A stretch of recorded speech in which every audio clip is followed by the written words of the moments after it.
Hello everyone. Good evening. My name is Abhishek and I am a machine learning engineer working for one of the leading startups in India. So welcome to my channel. It's called the Autograd era. And the idea of this channel was to give back to the community, right? I have been trying to dabble with a lot of technologies for some time now. I've worked in the domain of computer vision, of NLP, speech recognition, etc. And I feel that it is the age of AI, and the best way to learn AI is by working in the field and by doing it, like being hands on with it. So, I have brought this channel to you in order to create tutorials about different technologies related to AI. At the same time, we would be speaking to different people in the field, doing podcasts, doing interviews going forward.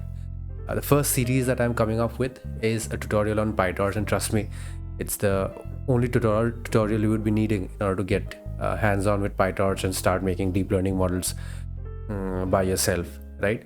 So we would be learning about the basics of PyTorch, what does it constitutes of, which is tensors basically, the operations on tensors, and we would also be taking a custom data set and making our own neural network in order to train on that data set. So yeah, just hop on to this wagon, and I'm extremely excited to get more tutorials and start the journey with you guys.